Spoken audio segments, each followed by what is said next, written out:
Hi friends, இன்றைக்கி வந்து கத்திரிக்காய் சட்னி எப்படி செய்கிறதுன்னு பார்க்கலாங்க. அதுக்கு வந்து வடசட்டியில் வந்து ஒரு 2 ஸ்பூன் எண்ணெய் சேர்த்துருக்குறேங்க. ஃபஸ்ட்டு வந்து ஒரு பச்சை மிளகாய் சேர்த்துக்கோங்க.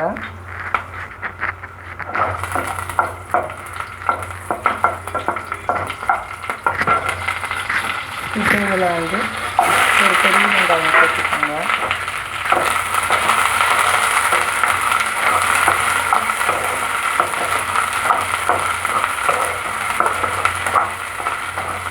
இந்த வெங்காயம் வந்து நல்லா வதங்கணுங்க.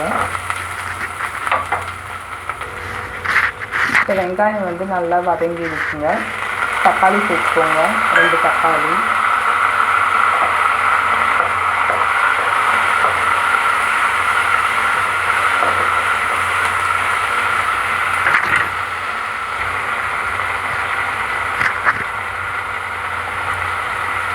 இதில் 1/4 ஸ்பூன் மஞ்சள் சேர்த்துக்கோங்க. உப்பு கொஞ்சோண்டு சேர்த்துக்கோங்க.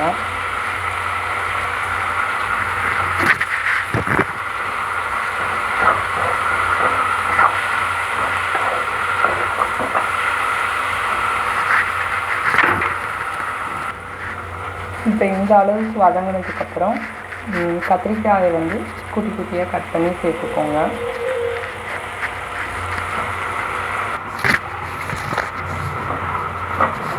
ஒரு 200 கிராம் வந்து கத்திரிக்காய் சேர்த்துக்கோங்க.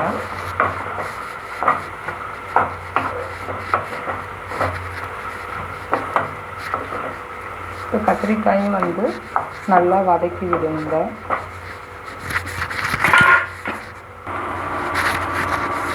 இப்போ வந்து கத்திரிக்காய் வந்து நல்லா வெந்துடுச்சுங்க.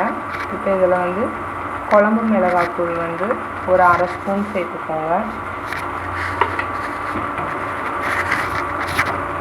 கொத்தமல்லி தூள் வந்து 1 ஸ்பூன் சேர்த்துக்கோங்க.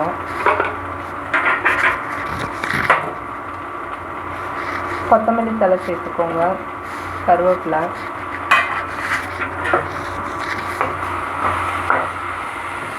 எல்லாம் சேர்த்து ஒரு 1 நிமிஷம் வந்து கேஸ் மீடியம் ஃப்ளேமில் வச்சு வேக வச்சுங்க.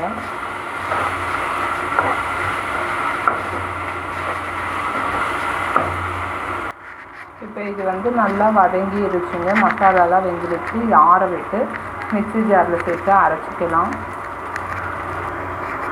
இப்போ தாளிப்பு கரண்டியில் வந்து 1 ஸ்பூன் எண்ணெய் சேர்த்துருக்குறோங்க. இதில் வந்து கடுகு உளுத்தம்பருப்பு, கடலைப்பருப்பு சேர்த்துக்கோங்க. ஒரு கொத்து கருவேப்பிலை சேர்த்துக்கோங்க.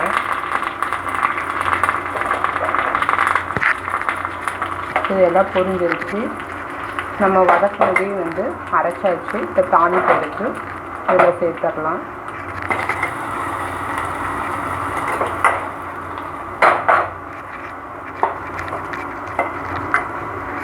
கத்திரிக்காய் சட்னி வந்து ரெடிங்க. அதை நீங்களும் செஞ்சு பாருங்கள். இது சிம்பிள் ஒரு ஈஸியான ரெசிபிங்க. இந்த சேனல் பிடிச்சிருந்தால் லைக் பண்ணுங்கள், ஷேர் பண்ணுங்கள், சப்ஸ்கிரைப் பண்ணுங்கள், பெல் பட்டனை கிளிக் பண்ணுங்கள். தேங்க்யூ.